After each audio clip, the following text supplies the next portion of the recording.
पानी से लबालब भरी जल संरचनाओं की ये मनमोहक तस्वीरें मध्य प्रदेश के धार जिले की हैं। जिले की धरती पर दो नदियों के पुनर्जीवन की अति महत्वाकांक्षी योजना मूर्त रूप ले रही है। योजना के अंतर्गत इसकी सहायक नदी और नालों पर सैकड़ों जल संरचनाएं तैयार की गई हैं।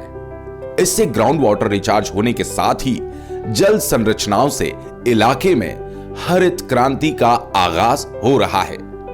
जल संरचनाओं को तैयार करने के लिए गांव के ही मजदूरों को न सिर्फ रोजगार मुहैया करवाया जा रहा है, बल्कि लॉकडाउन जैसी विपरीत परिस्थितियों में भी उनके लिए सम्मानजनक जिंदगी जीने के रास्ते खोले गए। रीते हुए नदी नालों के किनारे कभी बंजर पड़े खेत अब फसलों के रूप में हीरे मोती उगल रहे हैं। तालाब बनाने के कारण से हमारी ज़मीन बंजर पड़ी थी। अभी हमारी ज़मीन हीरा मोती खदान जैसी हो गई और हम माले माल हो गए। धार जिले में 42 किलोमीटर लंबी खूज और 52 किलोमीटर लंबी उरी नदियों को पुनर्जीवित किया जा रहा है। इनके कैचमेंट में आने वाले सैकड़ों नालों पर तालाब और स्टॉप डैम तैयार किए गए हैं। इससे नदियों को पुनर्जीवित करने के साथ साथ निस्तार, सिंचाई और वाटर रिचार्जिंग का काम हो रहा है।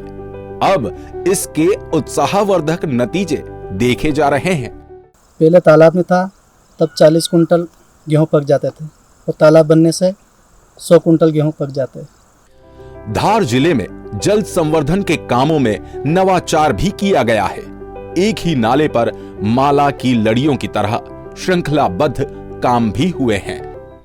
सीरीज में निस्तार तालाब निर्माण करने का कारण यह है कि हम अधिक से अधिक वर्षा जल को संचयन कर सकें एवं ग्राउंड वाटर रिचार्ज को कर सकें। इन कामों को पूरा करने में लाखों मजदूरों की कड़ी मेहनत है। गांव में ही रोजगार उपलब्ध हो रहे हैं। अब उन्हें दूर शहरों में मजदूरी के लिए नहीं जाना पड़ रहा। जैसे लॉकडाउन लगा उस समय में कोई बाहर नहीं गए काम करने के लिए, तो हमको गांव में काम मिल गए। बहुत फायदा हुआ हमारा, बाहर नहीं जाना पड़ते।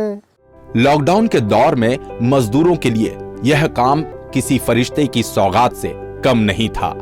गांव में मिली इस मजदूरी ने संकट की इस घड़ी में मजदूरों को बड़ी राहत पहुंचाई।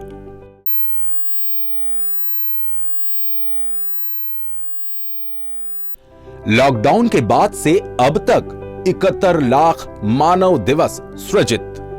कुल पूर्ण स्टॉप डैम, चेक डैम 35, कुल पूर्ण तालाब 338, कुल पूर्ण खेत तालाब 212। जल संवर्धन के इन भागीरथी प्रयासों से न सिर्फ सदानीरा नदियों का पुनर्जीवन हुआ, बल्कि अब पूरा इलाका पानीदार होकर खुशहाली के नए आयाम रचेगा।